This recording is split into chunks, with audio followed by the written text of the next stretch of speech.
بسم الله الرحمن الرحيم. الحمد لله الذي أنزل على عبده الكتاب ولم يجعل له عوجا قيما لينذر بأسا شديدا من لدنه ويبشر المؤمنين الذين يعملون الصالحات أن لهم أجرا حسنا ماكثين فيه أبدا وينذر الذين قالوا اتخذ الله ولدا ما لهم به من علم ولا لآبائهم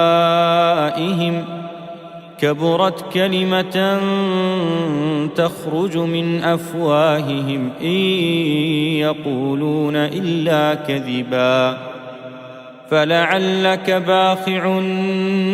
نفسك على آثارهم إن لم يؤمنوا بهذا الحديث أسفا إنا جعلنا ما على الأرض زينة لها لنبلوهم أيهم أحسن عملا وإنا لجاعلون ما عليها صعيدا جرزا أم حسبت أن أصحاب الكهف والرقيم كانوا من آياتنا عجبا إذ أوى الفتية إلى الكهف فقالوا ربنا آتنا من لدنك رحمة وهيئ لنا من أمرنا رشدا فضربنا على آذانهم في الكهف سنين عددا ثم بعثناهم لنعلم أي الحزبين أحصى لما لبثوا أمدا نحن نقص عليك نبأهم بالحق إنهم فتية آمنوا بربهم وزدناهم هدى وربطنا على قلوبهم إذ قاموا فقالوا ربنا رب السماوات والأرض لن ندعو من دونه إلها لقد قلنا إذا شططا هؤلاء قوم اتخذوا من دونه آلهة لولا يأتون عليهم بسلطان بين فمن أظلم ممن افترى على الله كذبا وإذ اعتزلتموهم وما يعبدون إلا الله فأووا إلى الكهف ينشر لكم ربكم من رحمته ويهيئ لكم من أمركم مرفقا وترى الشمس إذا طلعت تزاور عن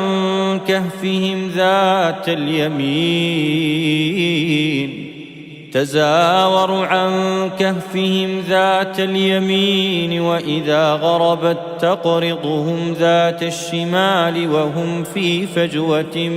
منه ذلك من آيات الله من يهد الله فهو المهتد ومن يضلل فلن تجد له وليا مرشدا وتحسبهم أيقاظا وهم رقود ونقلبهم ذات اليمين وذات الشمال وكلبهم باسط ذراعيه بالوصيد لو اطلعت عليهم لوليت منهم فرارا ولملئت منهم رعبا وكذلك بعثناهم ليتساءلوا بينهم قال قائل منهم كم لبثتم قالوا لبثنا يوما أو بعض يوم قالوا ربكم أعلم بما لبثتم فابعثوا أحدكم بورقكم هذه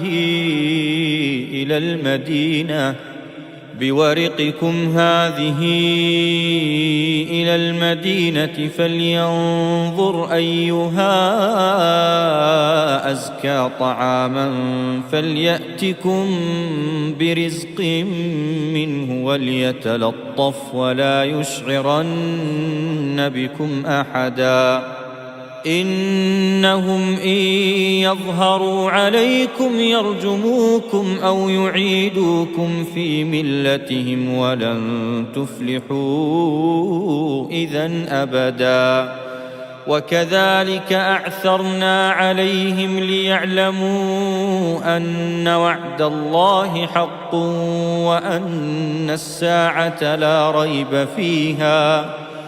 وأن الساعة لا ريب فيها إذ يتنازعون بينهم أمرهم فقالوا ابنوا عليهم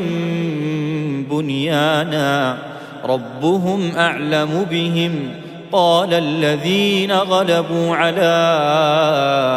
أمرهم لنتخذن عليهم مسجدا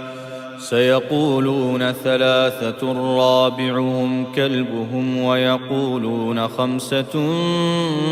سادسهم كلبهم رجما بالغيب ويقولون سبعة وثامنهم كلبهم قل ربي أعلم بعدتهم ما يعلمهم إلا قليل فلا تمار فيهم إلا مراء ظاهرا ولا تستفت فيهم منهم أحدا ولا تقولن لشيء إني فاعل ذلك غدا إلا أن يشاء الله واذكر ربك إذا نسيت وقل عسى أن يهديني ربي لأقرب من هذا رشدا ولبثوا في كهفهم 300 سنين وازدادوا 9 قل الله أعلم بما لبثوا له غيب السماوات والأرض أبصر به وأسمع ما لهم من دونه من ولي ولا يشرك في حكمه أحدا واتل ما أوحي إليك من كتاب ربك لا مبدل لكلماته ولن تجد من دونه ملتحدا واصبر نفسك مع الذين يدعون ربهم بالغداة والعشي يريدون وجهه ولا تعد عيناك عنهم تريد زينة الحياة الدنيا ولا تطع من أغفلنا قلبه عن ذكرنا واتبع هواه وكان أمره فرطا وقل الحق من ربكم فمن شاء فليؤمن ومن شاء فليكفر إنا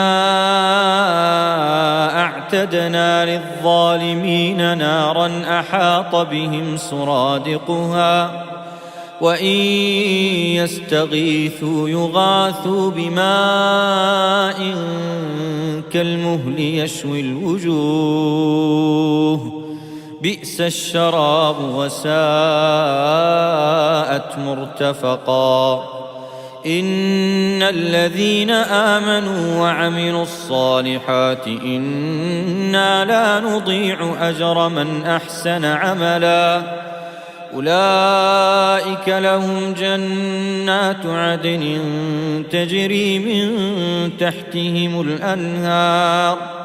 تجري من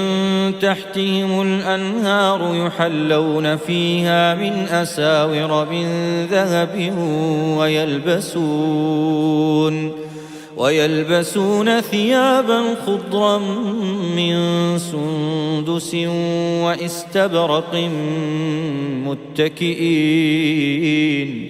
متكئين فيها على الأرائك نعم الثواب وحسنت مرتفقا واضرب لهم مثل الرجلين جعلنا لأحدهما جنتين من أعناب وحففناهما بنخل وجعلنا بينهما زرعا كلتا الجنتين آتت أكلها ولم تظلم منه شيئا وفجرنا خلالهما نهرا وكان له ثمر فقال لصاحبه وهو يحاوره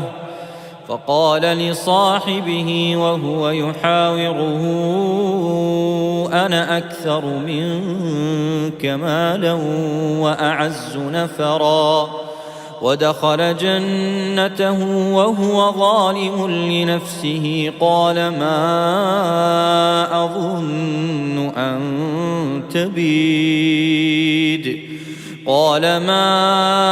أظن أن تبيد هذه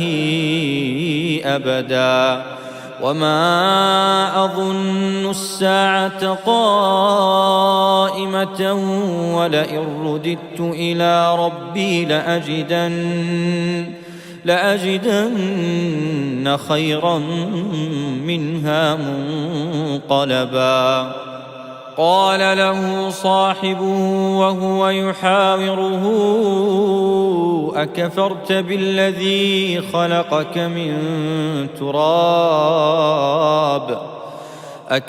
بالذي خلقك من تراب ثم من نطفة ثم سواك رجلا لكن هو الله ربي ولا أشرك بربي أحدا ولولا إذ دخلت جنتك قلت ما شاء الله لا قوة إلا بالله إن ترني أنا أقل منك مالا وولدا فعسى ربي أن يؤتيني خيرا من جنتك ويرسل عليها حسبانا من السماء فتصبح صعيدا زلقا أو يصبح ماؤها غورا فلن تستطيع له طلبا وأحيط بثمره فأصبح يقلب كفيه على ما أنفق فيها وهي خاوية على عروشها ويقول يا ليتني لم أشرك بربي أحدا ولم تكن له فئة ينصرونه من دون الله وما كان منتصرا هنالك الولاية لله الحق هو خير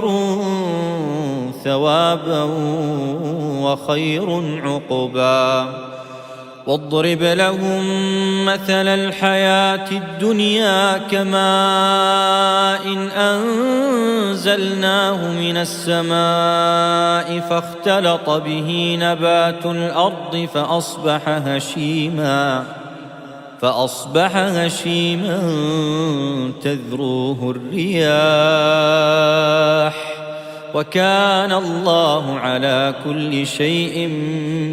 مقتدرا. المال والبنون زينة الحياة الدنيا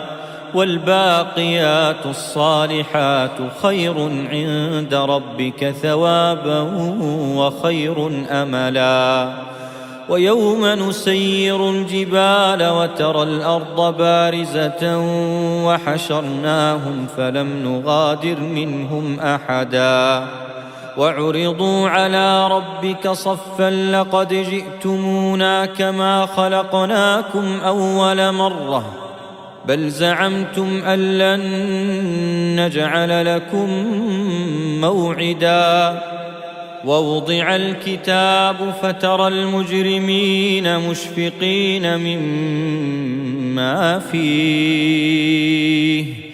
ويقولون يا ويلتنا ما لهذا الكتاب لا يغادر صغيرة ولا كبيرة إلا أحصاها ووجدوا ما عملوا حاضرا ولا يظلم ربك أحدا. وإذ قلنا للملائكة اسجدوا لآدم فسجدوا إلا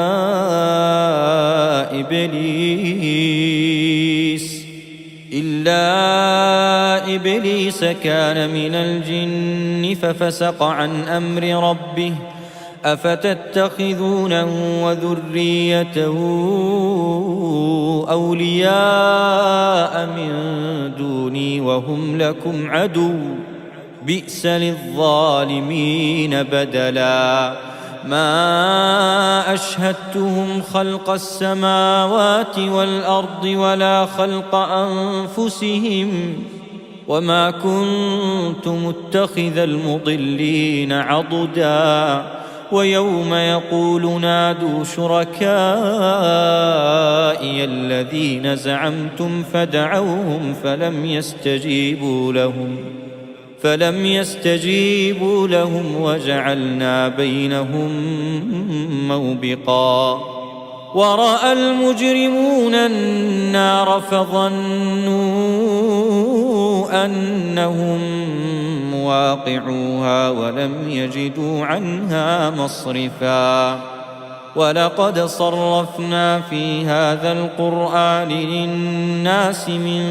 كل مثل وكان الإنسان أكثر شيء جدلا. وما منع الناس أن يؤمنوا إذ جاءهم الهدى ويستغفروا ربهم إلا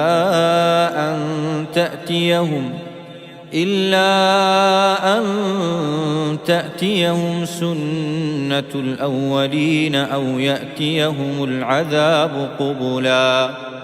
وما نرسل المرسلين إلا مبشرين ومنذرين ويجادل الذين كفروا بالباطل ليدحضوا به الحق واتخذوا آياتي وما أنذروا هزوا. ومن أظلم ممن ذكر بآيات ربه فأعرض عنها ونسي ما قدمت يداه إنا جعلنا على قلوبهم أكنة أن يفقهوه وفي آذانهم وقرا وإن تدعهم إلى الهدى فلن يهتدوا إذن أبدا. وربك الغفور ذو الرحمة لو يؤاخذهم بما كسبوا لعجل لهم العذاب بل لهم موعد لن يجدوا من دونه موئلا وتلك القرى أهلكناهم لما ظلموا وجعلنا لمهلكهم موعدا وإذ قال موسى لفتاه لا أبرح حتى أبلغ مجمع البحرين أو أمضي حقبا فلما بلغا مجمع بينهما نسيا حوتهما فاتخذ سبيله في البحر سربا فلما جاوزا قال لفتاه آتنا غداءنا لقد لقينا من سفرنا هذا نصبا قال أرأيت إذ أوينا إلى الصخرة فإني نسيت الحوت وما أنسانيه إلا الشيطان أن أذكره واتخذ سبيله في البحر عجبا قال ذلك ما كنا نبغي فارتدا على آثارهما قصصا فوجدا عبدا من عبادنا آتيناه رحمة من عندنا وعلمناه من لدنا علما قال له موسى هل أتبعك على أن تعلمني مما علمت رشدا قال إنك لن تستطيع معي صبرا وكيف تصبر على ما لم تحط به خبرا قال ستجدني إن شاء الله صابرا ولا أعصي لك أمرا قال فإن اتبعتني فلا تسألني عن شيء حتى أحدث لك منه ذكرا فانطلقا حتى إذا ركبا في السفينة خرقها قال أخرقتها لتغرق أهلها لقد جئت شيئا إمرا قال ألم أقل إنك لن تستطيع معي صبرا قال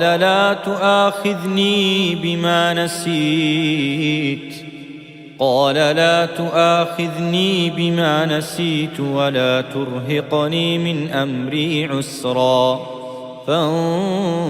فانطلقا حتى إذا لقيا غلاما فقتله قال أقتلت نفسا زكية بغير نفس لقد جئت شيئا نكرا قال ألم أقل لك إنك لن تستطيع معي صبرا قال إن سألتك عن شيء بعدها فلا تصاحبني قد بلغت من لدني عذرا فانطلقا حتى إذا أتيا أهل قرية استطعما أهلها فأبوا أن يضيفوهما فوجدا فيها جدارا يريد أن ينقض فأقامه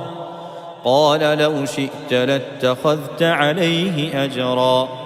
قال هذا فراق بيني وبينك سأنبئك بتأويل ما لم تستطع عليه صبرا أما السفينة فكانت لمساكين يعملون في البحر فأردت أن أعيبها وكان وراءهم ملك يأخذ كل سفينة غصبا وأما الغلام فكان أبواه مؤمنين فخشينا أن يرهقهما طغيانا وكفرا فأردنا أن يبدلهما ربهما خيرا منه زكاة وأقرب رحما. وأما الجدار فكان لغلامين يتيمين في المدينة وكان تحته كنز لهما وكان أبوهما صالحا فأراد ربك أن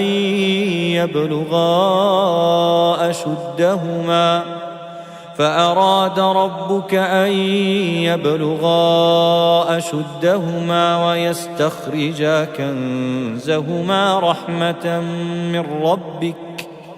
وما فعلته عن أمري ذلك تأويل ما لم تسطع عليه صبرا. ويسألونك عن ذي القرنين قل سأتلو عليكم منه ذكرا. إنا مكنا له في الأرض وآتيناه من كل شيء سببا فأتبع سببا حتى إذا بلغ مغرب الشمس وجدها تغرب في عين حمئة ووجد عندها قوما قلنا يا ذا القرنين إما أن تعذب وإما أن تتخذ فيهم حسنا. قال أما من ظلم فسوف نعذبه ثم يرد إلى ربه فيعذبه عذابا نكرا. وأما من آمن وعمل صالحا فله جزاء الحسنى وسنقول له من أمرنا يسرا. ثم أتبع سببا حتى إذا بلغ مطلع الشمس وجدها تطلع على قوم لم نجعل لهم من دونها سترا. كذلك وقد أحطنا بما لديه خبرا. ثم أتبع سببا حتى إذا بلغ بين السدين وجد من دونهما قوما لا يكادون يفقهون قولا قالوا يا ذا القرنين إن يأجوج ومأجوج مفسدون في الأرض فهل نجعل لك خرجا على أن تجعل بيننا وبينهم سدا. قال ما مكني فيه ربي خير فأعينوني بقوة أجعل بينكم وبينهم ردما. آتوني زبر الحديد حتى إذا ساوى بين الصدفين قال انفخوا حتى إذا جعله نارا قال آتوني أفرغ عليه قطرا. فما استطاعوا أن يظهروه وما استطاعوا له نقبا. قال هذا رحمة من ربي فإذا جاء وعد ربي جعله دكا وكان وعد ربي حقا. وتركنا بعضهم يومئذ يموج في بعض ونفخ في الصور فجمعناهم جمعا وعرضنا جهنم يومئذ للكافرين عرضا الذين كانت أعينهم في غطاء عن ذكري وكانوا لا يستطيعون سمعا أفحسب الذين كفروا أن يتخذوا عبادي من دوني أولياء إنا أعتدنا جهنم للكافرين نزلا قل هل ننبئكم بالأخسرين أعمالا الذين ضل سعيهم في الحياة الدنيا وهم يحسبون أنهم يحسنون صنعا أولئك الذين كفروا بآيات ربهم ولقائه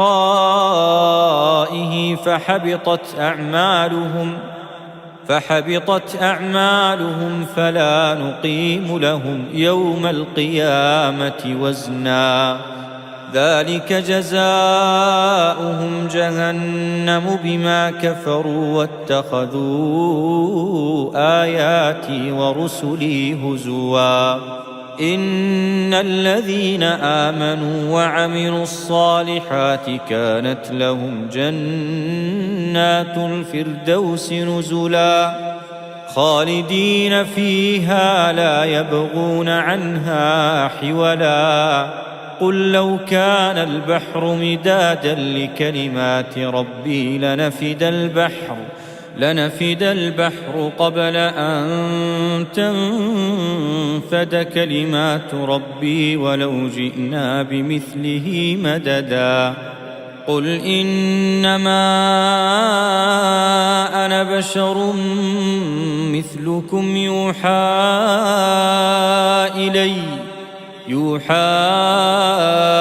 إلي أنما إلهكم إله واحد فمن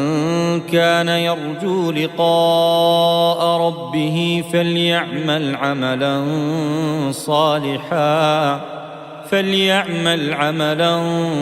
صالحا ولا يشرك بعبادة ربه أحدا.